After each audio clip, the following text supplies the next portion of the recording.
Hello friends, नमस्कार। जय Jagannath. Ganjam kitchen Odia blog को आपण को अनेक अनेक स्वागत।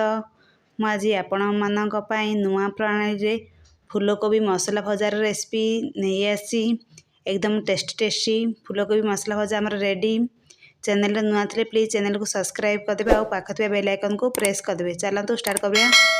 यह बनवाई मु दुईटी फूलकोबी को नहीं एकदम फ्रेश जेहेतु अभी शीत दिन चलती मार्केट रे फूलकोबी फ्रेश मिलूँ तेणु यह आम बनवा। तापर ताकू नाड़ गुड़ी को काटिक छोट छोट कर काटी नहीं मीडियम साइज ही काटिबा।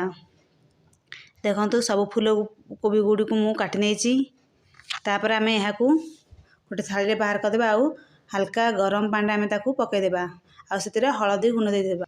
ताकू भल भाव सफा करिक आम गोटे जाली को बाहर करदे जहाँद्वारा तार एक्सट्रा पानी थिले ता तल को चली जाव। देखंतु तापर आम ताकू साइड रखिदेबा। तापर मु फूलकोबी मैरिनेट करने गोटे बाउल नहीं से मु किछि जीरा पाउडर, धनिया पाउडर, हलदी powder, Kashmiri Lanka powder colour आने नहीं। तापर आम राग पाई नॉर्मल मरीच गुंड आउ आवश्यक अनुसार आम लुण नहीं देबा।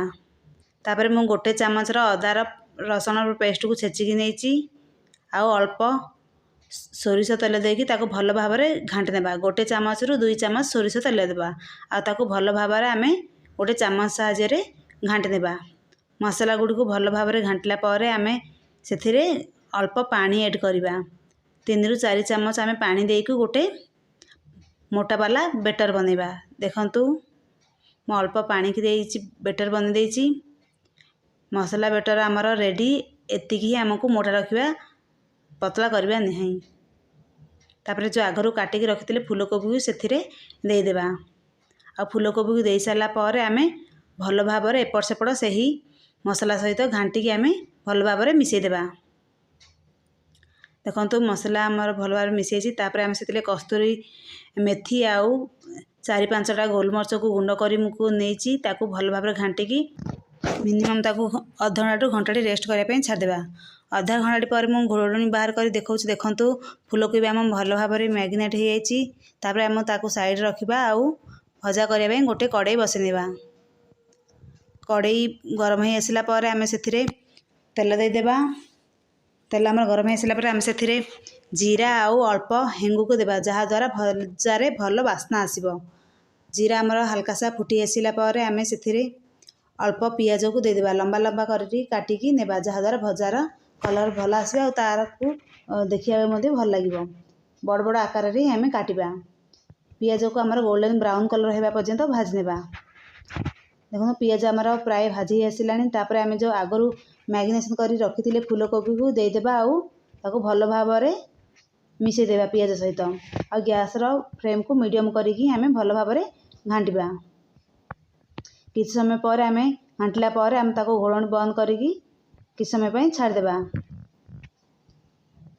किछ समय पर आम पुणी ताको बाहर करवा आ देखा। देखंतु जो भजारे जो एक्स्ट्रा पानी थिला से गुड़िक सुखी आसला। तापर आम ताको 3 रु 4 चामच पानी देदेबा आ ताको पुणी आम भल भाव घाटिदेबा जहाँद्वारा फूलकोबी आमर भल भाव सीझी आसब। ताको पुणी आम घोड़णी बंद करके 10 मिनट पर छाड़देबा आ मझिरे मझिरे आम घोड़णी बाहर करके यहीपरि भाव घाटुवा। 10 मिनट पर मु आपण मानकु देखौछि। देखंतु फूलकोबी प्राय आमर सीझी आसला। लास्ट आम से किछि धनिया पत्र आउ गरम मसला को ऐड करी ताको पुणी आम भल भाव घाटी नहीं जिवा। आवश्यक अनुसार आपण जेकोसी मसला गुंड नहीं पारे। मु एवरेस्ट सब्जी मसला नहीं ताको पुणी भल भाव घाटीदेबा आ किछि सेकेंड पाई आम गैस ऑन करिकी आम ताको बसईबा। किछि समय पर मु आपण मानकु देखौछि। देखंतु मसला भजा आमर रेडी। तापर आम ताको गैस को बंद करदेबा। एकदम टेस्टी फूलकोबी मसला आमर रेडी। आपण मानकु एही वीडियोटी केमिति लागिला प्लीज कमेंट रे कहिबे आउ चैनल नुआ थिले चैनल को सब्सक्राइब करदेबे आउ पाखरे थिबा बेल आइकन को प्रेस करदेबे। देखंतु टेस्टी कोबी मसला आमर रेडी। यह आपण माने पखाला भात किंबा रुटी पराठा सहित खाई पारिबे। ଏହା ଦେଖିବାକୁ ଯେମିତି ସୁନ୍ଦର ଖାଇବାକୁ ମଧ୍ୟ ସେମିତି ଟେଷ୍ଟି ଥିଲା।